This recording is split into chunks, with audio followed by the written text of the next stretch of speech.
PSDB, como dissemos, e amanhã, Marina Silva, da Rede. Nas entrevistas, nós vamos abordar os temas que marcam cada uma das candidaturas, questionamos assuntos polêmicos e tratamos da viabilidade de alguns pontos dos programas de governo. Na semana de 17 a 21 de setembro, os candidatos mais bem pontuados pela pesquisa Ibope ou Datafolha, mais recente da ocasião, também vão estar no Jornal da Globo.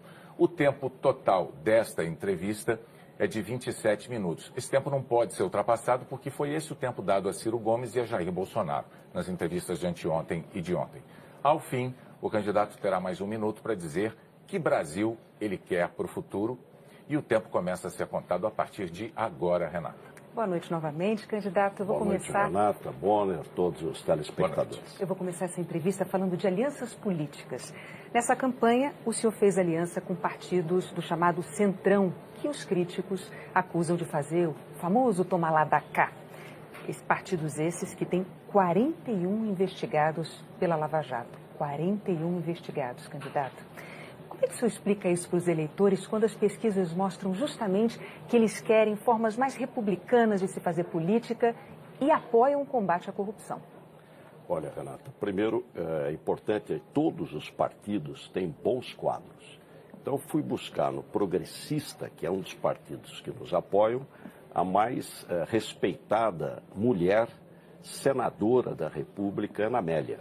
Nós temos bons quadros em vários partidos. E precisamos ter maioria para fazer as mudanças que o Brasil precisa. Quem prometer mudanças sem construir maioria é conversa fiada.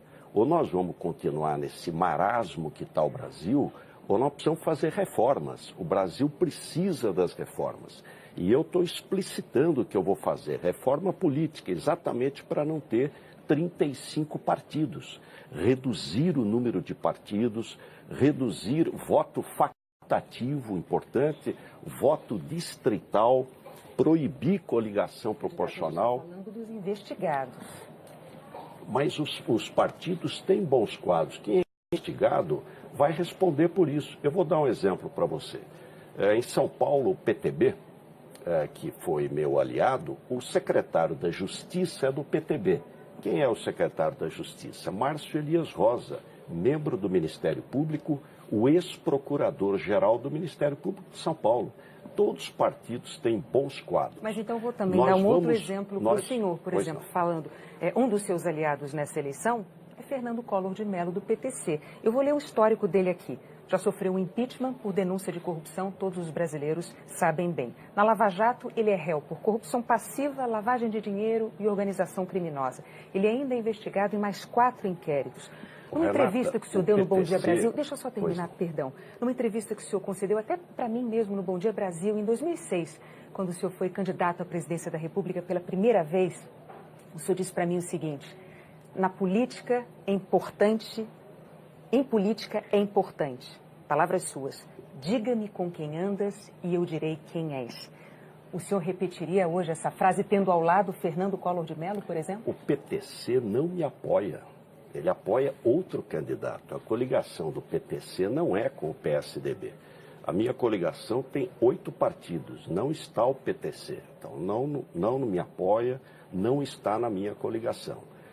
A coligação ela é importante porque o Brasil tem pressa. Quem assumir em janeiro, 1º de janeiro, precisa ser rápido. Aproveitar a força do voto, a força do povo para fazer as reformas rapidamente. Mas então, o que você quer dizer sobre esses investigados que eu mencionei, os 41 investigados na Lava Jato? O que a sociedade, o que quem está nos assistindo quer? Quer que haja investigação, transparência, puna quem precisar ser punido e absolva quem deve ser inocentado. É isso que precisa ser. O Brasil, o governo funcionar, o país crescer, defendo a Lava Jato, defendo as investigações, então é importantíssimo que elas ocorram e a sociedade vai amadurecer, nós vamos sair desse episódio melhor. Mas quero dizer aqui o que disse o diretor-geral da Polícia Federal: se não mudar o sistema político, não vai melhorar. Há um princípio em medicina que diz: suprima a causa que o efeito cessa. O sistema político nosso faliu, não pode funcionar com 35 partidos. Por isso, a primeira reforma que vou fazer é reforma política. E vou ter maioria, porque o presidente é o líder. Ele volta a repetir a tal frase, né? Volto a repetir. E vou governar, Renata, com os melhores quadros de todos os partidos que estiverem então, conosco. Candidato, o senhor tem dentro do seu próprio partido, diga-me com quem andas e te direi quem és. Dentro do seu partido, o senhor tem Aécio Neves e tem Eduardo Azeredo. Ambos com envolvimento em casos de corrupção. Eduardo Azeredo, condenado, cumprindo pena. Aécio Neves tem contra ele uns vídeos muito eloquentes, muito explícitos, né? O senhor tem dito que é a favor da Lava Jato, o senhor é a favor do combate à corrupção. Como presidente do PSDB, por que o senhor não propôs até agora a expulsão desses dois elementos do... Olha, Bonner, primeiro, o Aécio não foi condenado. Ele está sendo investigado e vai responder para a justiça. Nós não passamos a mão na cabeça de ninguém. Quem errou, paga pelo erro. Quem foi absolvido, será absolvido. O Eduardo Azeredo, ele já está afastado da política há muito tempo. Mas ele continua integrando o partido. Mas já está afastado da política. Aliás, ele vai sair do PSDB, não precisa nem expulsar. Candidato, não há nenhum incômodo, nenhum constrangimento de manter Eduardo Azeredo dentro do PSDB. Eu tenho que perguntar ao senhor o seguinte: a ética que o PSDB defende com tanta veemência e cobra com tanta veemência de partidos adversários, não vale para os próprios tucanos do PSDB?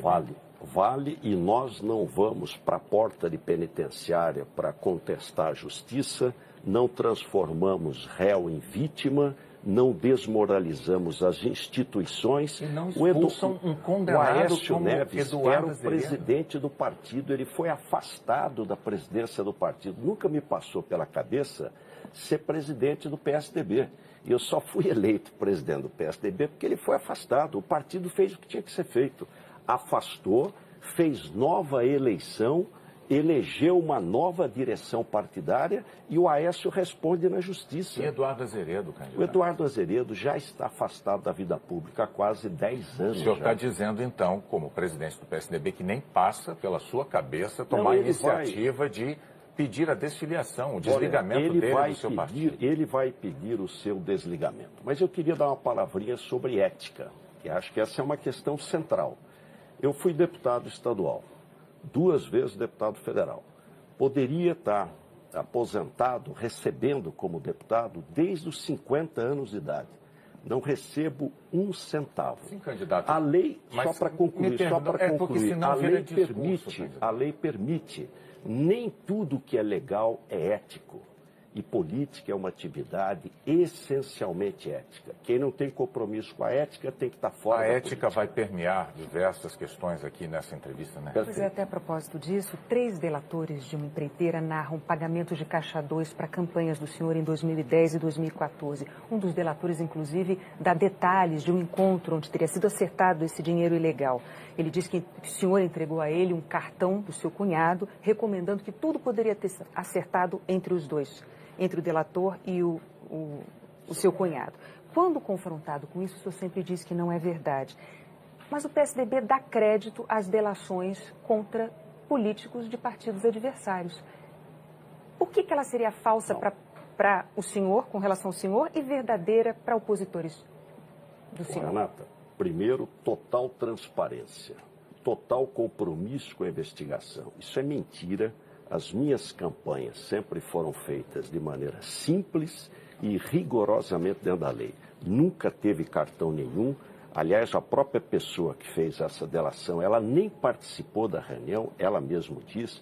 A minha família, ninguém participa de governo. A minha mulher trabalha comigo há quase 40 anos como voluntária. Então, é importante separar o joio do trigo. Há uma tendência de misturar tudo e não é correto e não é verdade. Os 3 delatores, nesse caso, contam a mesma história, inclusive um deles dá detalhes disso. Seu cunhado recebeu pessoalmente o dinheiro. O senhor disse, então, que é mentira. É mentira. E por que seria verdade delações contra integrantes de partidos opositores ao senhor? Não estou eu que não estou dizendo. Não, Renata, não estou eu que estou dizendo que é verdade. É a justiça que está dizendo. Nós temos que respeitar a justiça. Não sou eu que estou dizendo se é verdade ou não é verdade. O que a sociedade quer? A sociedade quer, julgamentos, a sociedade quer que as investigações ocorram, que haja transparência, que quem seja inocente seja inocentado, quem seja culpado pague pelo seu erro. É isso que nós queremos no Brasil. É uma prudência que, para os tucanos, o PSDB tem, e não foi tão prudente assim quando os acusados ou delatados eram de outros partidos, tenho que dizer. Não, mas nós sempre respeitamos a justiça, sempre respeitamos a justiça e defendemos a investigação. Nós vamos permanecer nesse terreno da corrupção porque é um tema que no Brasil, infelizmente no Brasil hoje, é um tema que se impõe muito. O seu secretário de Transporte, Laurence Casagrande, está preso. Né? Ele é suspeito de fraude em licitação na obra do Rodoanel. Em própria defesa, ele diz que ele tentou evitar o aumento do valor da obra pleiteado pelas empreiteiras envolvidas, porque elas alegavam que havia surgido rochas enormes que dificultavam o trabalho delas. Laurence Casagrande diz, então, que o pagamento a maior no contrato, contra o qual ele tinha se insurgido, esse pagamento acabou sendo determinado por um órgão terceiro, uma junta arbitral, que estava prevista em contrato, uma junta de especialistas, estava prevista em contrato para casos de mediação de conflitos entre as partes. Muito bem, isso é o que diz Laurence Casagrande, que está preso. Mas, no inquérito da Operação Pedra no Caminho, o gerente de uma empreiteira disse que Laurence Casagrande teve uma reunião com diretores de empreiteiras para, segundo o relato dele, e eu vou ler aqui as palavras dele, para, aspas, melhorar o valor do contrato de forma irregular. Estamos falando da obra do Rodoanel. Laurence Casagrande, seu secretário de Transportes. Dizem este mesmo gerente e outros 2 funcionários que não havia nenhuma dificuldade extra que justificasse o aumento do valor dessa obra. Isso é criminoso, candidato. No entanto, e é preciso dizer, esse é o relato de testemunhas. Eles não são delatores, são testemunhas. Diante deste quadro, o senhor tem reiteradamente feito uma defesa enfática do seu secretário de Transportes, Laurence Casagrande. Esta defesa que o senhor faz é coerente com o seu discurso de combate à corrupção? Absolutamente coerente. Quero falar aqui com quem está nos assistindo. Eu assumi o governo em 2011, o governo do Estado de São Paulo, nomeei um promotor de justiça, aliás, mais do que promotor, um procurador de justiça do Estado para secretário de Logística e Transporte do Estado. Ele escolheu o Laurence Casagrande, que é um homem sério, correto, para presidente da Dersa. Ele foi o presidente da Dersa, fez uma belíssima obra. O Rodoanel está terminando.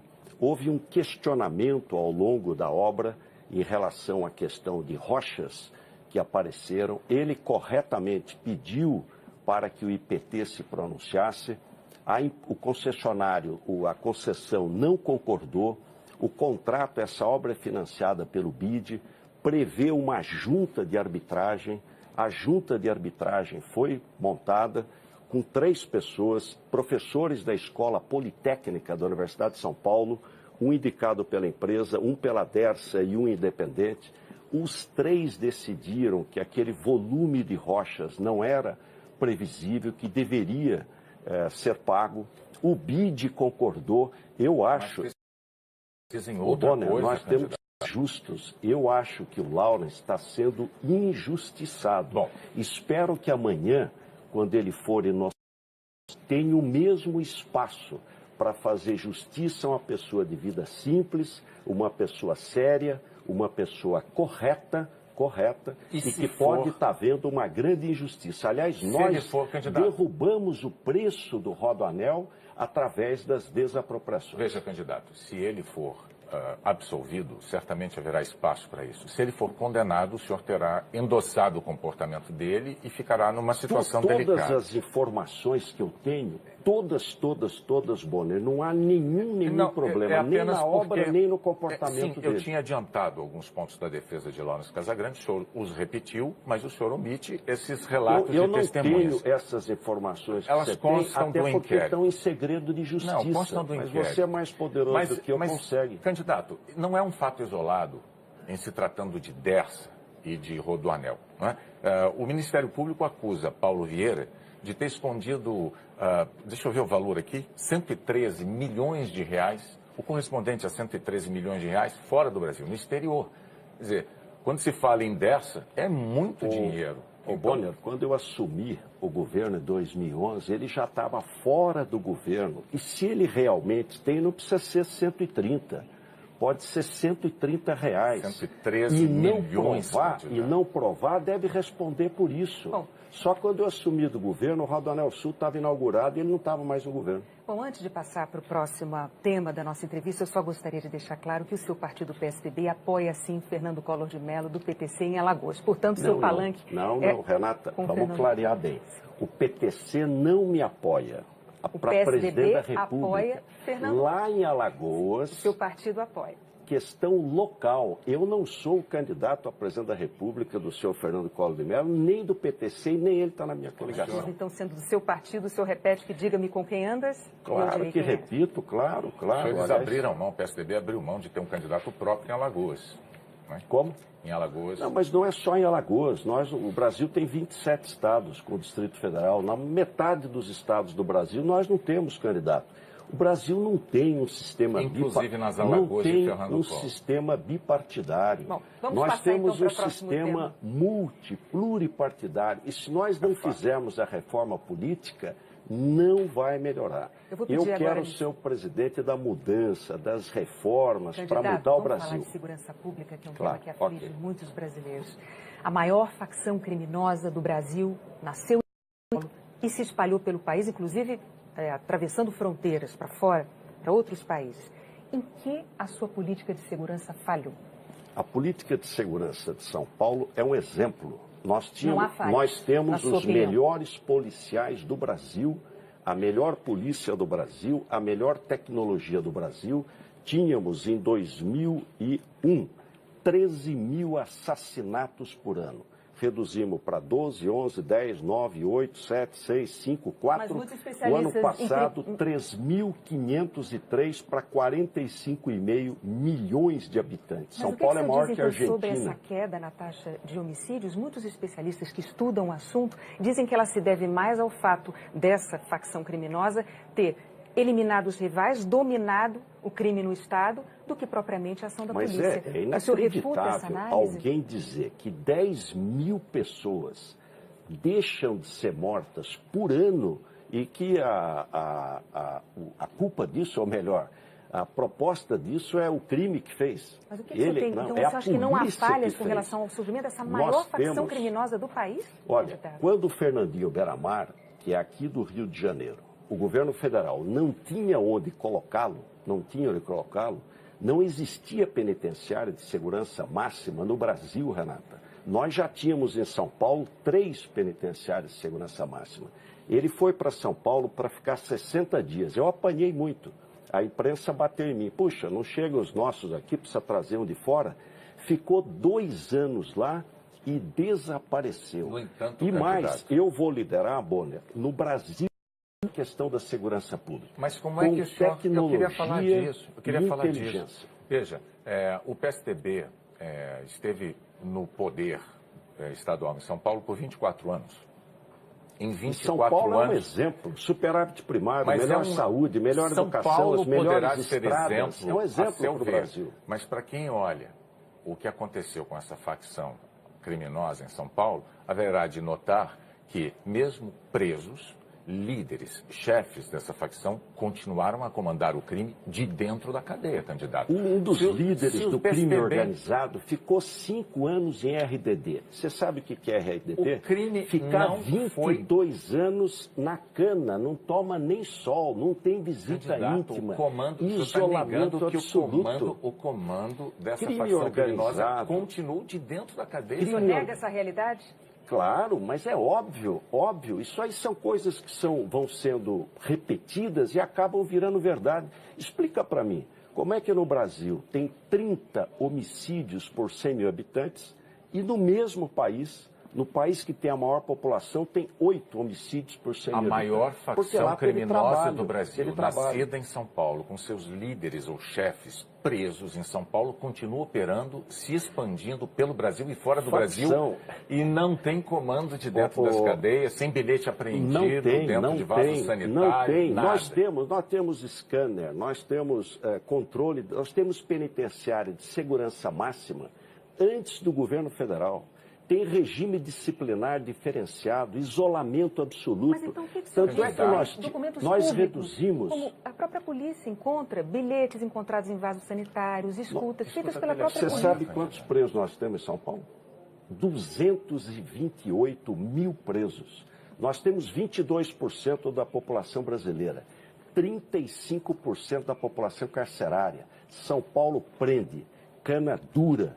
E eu, sendo o presidente da República, vou mudar a lei de execuções penais, acabar com essa saidinha toda hora, endurecer pena, tecnologia, polícia de fronteira, combate. Qual o problema do Brasil? É droga. É tráfico de droga e tráfico de arma. Os estados estão enxugando gelo. Isso é tarefa federal. Tráfico de drogas e tráfico de armas. Nós vamos criar uma agência geral de candidatos. Já há algumas eleições, candidatos têm concordado com esta tese, o problema é executá-la. Mas, enfim... Claro, e executar como eu fiz em São Paulo, vou fazer no Brasil. Vamos lá. Vamos ver ainda coisas que o senhor fez em São Paulo. Vamos falar de mobilidade urbana, transporte público, isso interessa a milhões e milhões de brasileiros, não apenas de São Paulo. Nós vimos no projeto Brasil que eu quero, certamente o senhor acompanhou, os brasileiros manifestando os seus desejos, né? E eles reclamaram muito de obras abandonadas pelo país. Isso é uma queixa generalizada no nosso país. O seu governo deixou de entregar 2 obras de mobilidade muito, muito importantes e de vulto. Uma delas, a linha Ouro, ela tinha previsão de entrega em 2014. A outra, já mencionamos aqui, o Rodoanel. Começou, o trecho fundamental dele, é uma obra que começou no século passado, 1998, ainda não está concluída. Com esses atrasos, como é que o senhor vai convencer o eleitor de que o senhor vai botar nos trilhos a questão da mobilidade no país inteiro, candidato? Olha, primeiro o Rodoanel foi entregue, o Rodoanel Oeste, interligando 5 autoestradas, o Rodoanel Sul, chegando ao Porto de Santos, Anchieta e Imigrantes, de obra, né? O Rodoanel Leste, chegando a saída aqui para o Rio de Janeiro, e o ano que vem entrega e termina os 180 metros de anel metropolitano. Eu peguei o governo com 60 estações de metrô. Vai terminar o ano com 89, em 8 anos.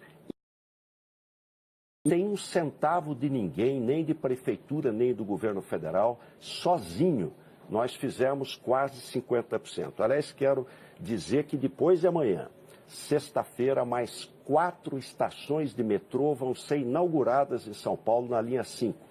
Estação Hospital Servidor, Estação Hospital São Paulo, Estação Chácara Clabim e Estação Santa Cruz. Então, o assunto nós agora tocamos é a habitação, simultaneamente todas as obras de trem e de metrô. Ok, vamos avançar para a gente poder abarcar o maior número de temas possível. Vamos falar de habitação. O último levantamento de déficit habitacional no estado de São Paulo revelou uma falta de 1.300.000 moradias. Em 2011, esse déficit era menor, um pouco de 1 milhão de moradias, ou seja, a situação se agravou durante o seu mandato como governador. Como é que o senhor vai convencer o eleitorado de que o senhor vai tratar o problema, a questão da moradia no Brasil inteiro com eficiência, dada essa situação? Olha, primeiro, São Paulo é o único estado do Brasil que investe 1% do ICMS só para moradia.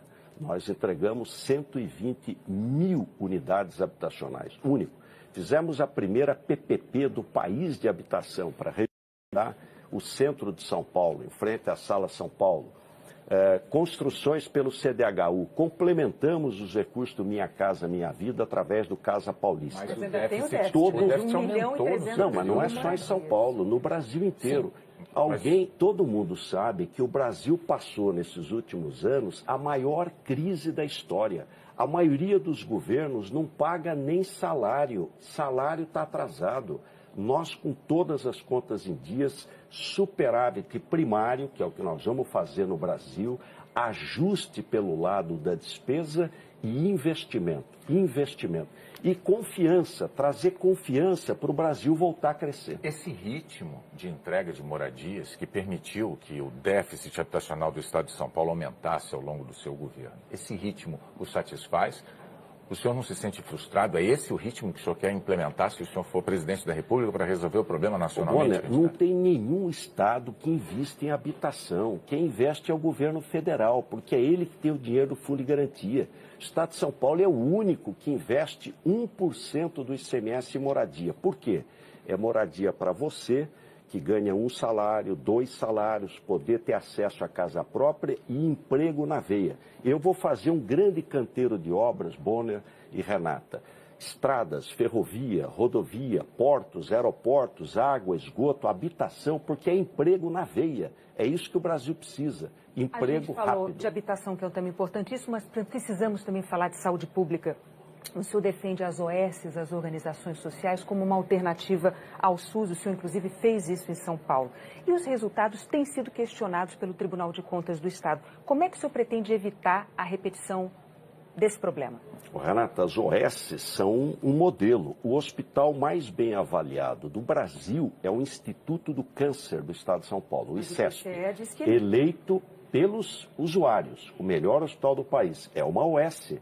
Aliás, essa é uma discussão que nós temos muito com o PT e com a esquerda radical, porque eles dizem tem que ser estatal, nós dizemos tem que ser público, gratuidade, equidade, universalidade. A gestão pode ser de OS, De fato, mas, por exemplo, o Tribunal de Contas do Estado dizem que essas organizações receberam ao longo de 5 anos 38 bilhões de reais do governo, né, dinheiro público. O presidente do TCE diz, inclusive, que o governo falha na fiscalização e no controle justamente para prevenir desvios, descumprimento de regras com esse dinheiro público que é tão importante.